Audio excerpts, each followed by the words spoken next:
Hello நண்பா நண்பிகள், இன்றைக்கி நம்ம பார்க்க போகிற டாபிக் வந்து அனிமி மூவிஸை ரைட் பண்ண போகிறோம். அதில் 5 அனிமி மூவிஸ் வந்து எடுத்துகிட்டு வந்திருக்கேன். அதில் உங்களுக்கு நீங்கள் பார்த்தது, நீங்கள் பார்க்க போகிறது, அதை வந்து ரெக்கமெண்ட் பண்ண போகிறேன். அதான் இந்த வீடியோ இருக்க போது. வாங்க வீடியோ கிளப்பலாம். நான் சொல்ல போகிற அனிமி வந்து கொஞ்சம் ஜாப்பனீஸ் அனிமி தான் ஃபுல்லாக இருக்கும். அனிமினால ஜாப்பனீஸ் தான், ஜாப்பனீஸில் தான் இருக்கும். நான் சொல்கிறது வந்து ஒன்று இங்கிலீஷில் இருக்கும், இல்லைனா அவங்க அஃபிஷியல் லாங்குவேஜில் சப்டைட்டில் அஃபிஷியலான ஜாப்பனீஸில் இருக்கும். அதில் நான் பார்த்த கொஞ்சம் எனக்கு கொஞ்சம் பழசு தான், ஆனால் நல்லா இருந்துச்சுடா, ஸ்டோரிலேயே நல்லா இருந்துச்சுன்னு சொல்லப்போனால் இது சொல்ல போகிறது மில்லியன்ஸ் ஆக்ட்ரஸ்னு ஒரு மூவி 2001 வந்துச்சு.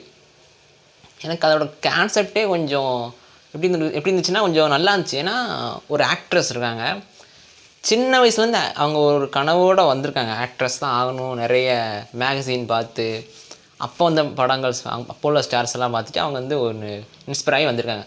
அப்படி வரைச்சில் அவங்களுக்கு வர ஸ்ட்ரகிளு, அது வந்து அதில் அவங்க கிடைக்கிற எக்ஸ்பீரியன்ஸ், அதில் வர்ற அவங்க படுற கஷ்டம், இதுக்கடையில் அவங்களோட பர்சனல் லைஃப்பில் இருக்கிற லவ்வு, அந்தோட பிரச்சனை, அது என்ன விளைவாக தருதுன்றதை வந்துட்டு எனக்கு இது ஒரு பொண்ணோட ஜேர்னி எங்கே ஆரம்பித்து எப்படி போகுது, அதுதான் இந்த அனிமி எனக்கு ரொம்பவே.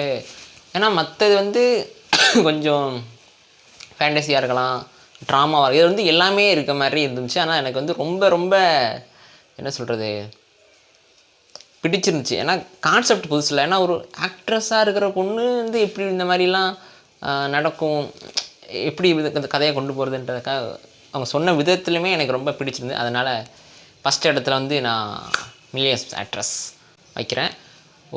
என்ன சொல்கிறேன், ஒரு ட்ராமாவான ட்ராஜிக்கலான ஸ்டோரிஸுமே வந்து இப்படியும் சொல்லலான்றதுக்காக இந்த ஒரு அனிமையை சொல்கிறேன். வாங்க, செகண்ட் வந்து இந்த அனிமி கொஞ்சம் ஃபேமஸானது தான், ஸ்டூடியோ ஜிப்லியோட அனிமி. 1998 வந்த மை நெய்பர் டொட்டோரோ. இது வந்து எப்படி இருக்குன்னா, நம்ம கார்ட்டூன் சேனல்லாம் இப்போ எப்படி வந்து நம்ம டோரா பார்க்குறோம், அந்த மாதிரி இல்லை, கொஞ்சம் அது ரிலேட்டடாக சொல்கிறேன். எப்படி இருக்குன்னா, 2 பொண்ணுங்க புதுசாக ஒரு ஊருக்கு வராங்க. அவங்க அப்பா கூட வந்த இடத்துல ஒன்று நடக்கு. அது வந்து ஒரு ஃபேண்டசி ஸ்டோரி தான். ஸ்டோரி சொல்லிகிட்டு இருக்கோம், நான் ஸ்டோரி சொல்லாமல் ஒரு லைனாக சொல்கிறேனே. வந்ததுக்கப்புறம் அங்கே நடக்கிற ஒரு என்ன சொல்ல, ஸ்டூடியோ ஜிப்லியில் இப்படி ஒரு நல்ல ஒரு ஃபீல் குட்டானு சொல்லல, ஒரு சின்ன குழந்தைங்களோட சேர்ந்து பார்க்குறேன்னா அந்த அனிமையை பார்க்கலாம். அதுக்கேற்ற மாதிரி தான் இருக்கும். ஏன்னா எனக்கு வந்து ஸ்டூடியோ ஜிப்லி அவங்க ப்ரொடக்ஷனில் வர்ற எல்லா அனிமையுமே, அனிமேஷனும் சரி, ஸ்டோரியாகவும் சரி, கேரக்டராகவும் சரி, அதாவது ஸ்டோரியை கொண்டு போகிற விதமாக சரி, அது மட்டும் எனக்கு ரொம்பவே பிடிச்சிருக்கு. அதனால் எனக்கு வந்து அவங்க ப்ரொடியூஸ் பண்ணுற எல்லா மூவியுமே நான் முக்கால்வாசி இது பார்த்துட்டேன், இன்னும் கால்வாசி பார்க்கணும், அதையும் பார்த்துட்டு உங்களுக்கு சொல்கிறேன். அதனால் மை நெய்பர் டொட்டோரோ ரொம்ப குழந்தைங்களுக்கான ஒரு அனிமி சொல்லலை, ஒரு ஜாலியாக இருக்கும். ஒரு பூனை வந்து பறக்கும், நீங்கள் நம்ப முடியுமா? பூனையெல்லாம் பெருசாக உடம்பு பெருசாகி பறக்க முடியுன்றதால் நம்ப முடியுமா? இங்கே நம்ம அணியை நம்பலாம். ஏன்னா சாத்தியமற்றதெல்லாமே ஒரு விஷுவலாக பார்க்குறோம், ஒரு டைலாக்காக கேட்குறோன்றதை வந்துட்டு இதில் பார்க்கலாம். அதனால் 2வது இடத்துல நான் கொடுக்குறது வந்து மை நெய்பர் டொட்டோரோ. மஸ்ட் வாட்ச் பண்ணுங்கள், கண்டிப்பாக உங்களுக்கும் பிடிக்கும்.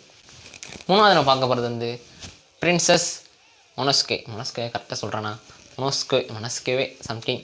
இதுவுமே ஸ்டூடியோ ஜிப்லியில் வந்த மூவி தான். நம்ம டைரக்டர் ஹயாகோ மியாசாகி, அவர் தான் இதுலேயுமே டைரக்ட் பண்ணியிருக்காரு. இது வந்து 1997 வருது. எப்படி, ஏன்னா இதுவுமே இந்த ஒரு ஃபேண்டசியான ஸ்டோரி தான். எனக்கு கதை சொல்லக்கூடாதோ, ஓகே, ஒரு ஆள் சொல்கிறேனே, ஒருத்தன் வந்து ட்ரைபலில் வந்துட்டு ஒரு விஷயத்தை காப்பாற்றணும்னு வந்தவனுக்கு வந்து அது ஒரு உருவத்தை கொடுத்து அது காடாக மாதிரி அந்த காடு என்னென்ன பண்ணுறதுன்றதெல்லாம் வந்துட்டு இந்த ஸ்டோரி. ஸ்டார்டிங் வந்து கொஞ்சம் எனக்கு ஒரு 5 நிமிஷம் நினைக்கிறேன், ரொம்ப ஸ்லோவாக போகிற மாதிரி தெரியும். 5 நிமிஷம் தாண்டிங்கன்னா கதை டப்புன்னு டேக் ஆஃப் ஆயிரும். அந்தளவுக்கான ஒரு அனிமேஷனுமே சரி, அதே மெத்தடு தான். ஸ்டூடியோ ஜிப்லிலாம் கண்டிப்பாக தெரியும், அதே மெத்தடில் தான் அனிமேஷன் இருக்கும். ஸ்டோரியுமே கொஞ்சம் ஸ்ட்ராங்காக தான் இருக்கும். நான் சொன்ன அந்த 5 நிமிஷம் கொஞ்சம் லாக் மாதிரி தெரிலாம். மற்றபடி டீசெண்டான ஒரு அனிமி.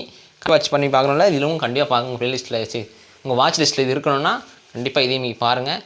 ஓகே, அடுத்து 4th நம்ம பார்க்க போகிறது the tunnel of summer, the exit of goodbye. இவ்வளோ பெரிய பேர். இது வந்து 2021 இப்போ தான் வந்தது. எனக்கு இதில் வந்து ஒரு லவ் பார்க்கணும், ஒரு த்ரில்லிங்காக இருக்கணும், ஒரு டைம் ட்ராவல் இருக்கணுன்றனா இந்த அனிமி நீங்கள் பார்க்கலாம். இந்த ஜானருக்குள்ளே அடங்குவது. ஒரு டனல் குகை, அங்கே வந்து அதுக்குள்ளே தான் டைம் ட்ராவல் பண்ண முடியும். உள்ளே போயிட்டு அதுக்குள்ளே எத்தனை நாள் ஆயிரும், இத்தனை வருஷம் ஆயிரும்ன்றதுக்காக கான்செப்ட்டு. ஆனால் அதை அந்த கான்செப்டை கொஞ்சம் ஃபேமிலிக்குள்ளே வச்சு அந்த பையனும் அந்த பொண்ணுக்குள்ளேயும் அதை அடாப்ட் பண்ணி காமிச்ச விதத்தில் எனக்கு ரொம்பவே இன்ஸ்பைரிங்னா இப்படி ஒரு ஸ்டோரி நமக்கு எழுத கிடைக்க மாட்டேங்குன்ட்டு நான் இது ரெண்டு வாட்டி பார்த்துட்டேன். 2 வாட்டி பார்க்கும்போது எனக்கு அதே ஃபீலிங். இப்படி ஸ்டோரி நமக்கு கிடைக்க மாட்டேங்குது, எப்படி யோசிக்கிறாங்க இதெல்லாம். ஒரு டைம் ட்ராவல் தான், ஆனால் அதுக்குள்ளே ஒரு ஒரு ஒரு அம்பர்லா வச்சுக்கிட்டு ஒரு பொண்ணு ஒரு ரயில்வே ஸ்டேஷனில் வந்து ஒரு 3 வருஷம் 4 வருஷம் காத்துக்கிட்டு இருக்க ஒரு பையனுக்காகன்றதெல்லாம் வந்துட்டு ஸ்டோரியாக பார்க்கும்போது ஒரு காவியம் மாதிரி இருக்கும். எனக்கு அது காவியம் மாதிரி தெரிஞ்சிச்சு அந்த கதை வந்து. அதனால் எனக்கு வந்து இதுவே மஸ்ட் பண்ணி பார்க்கலாம். ரொம்பவே இந்த டீனேஜில் உள்ளவங்களுக்கு லவ், ராம்காம் இந்த மாதிரி ஜானர் பிடிச்சவங்களுக்கு இது வந்து கண்டிப்பாக பிடிக்கும். கண்டிப்பாக வாட்ச் பண்ணி பார்த்துருங்க. ஏன்னா சொல்கிறது எல்லாமே வந்துட்டு ஒன்று இங்கிலீஷில் இருக்கும், ஒன்று ஜாப்பனீஸில் இருக்கும்.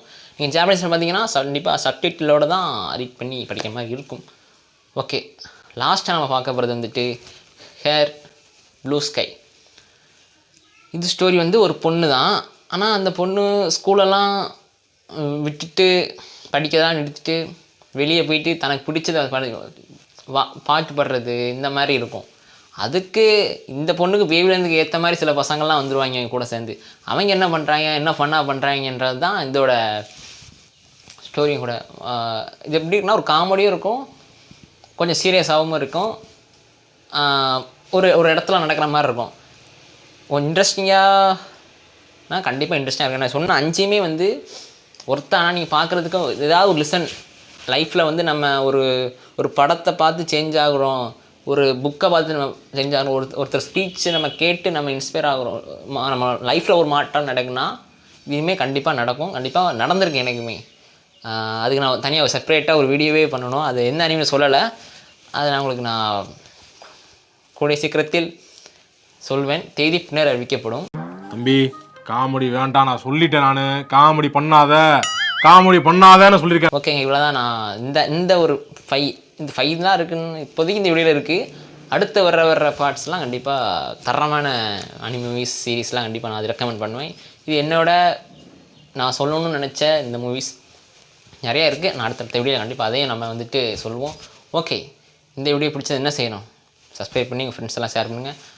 அடுத்த ஒரு அனிமி வீடியோலையோ இன்ட்ரெஸ்டான வீடியோலையோ ஒரு சீரியஸான வீடியோலையோ உங்கள்கிட்ட வந்து பார்க்குறேன். கண்டிப்பாக உங்களுக்கு அது பிடிச்சிருக்குன்னு நான் நம்புகிறேன். அடுத்த ஒரு காணொளி காண்போம் நண்பர்களே.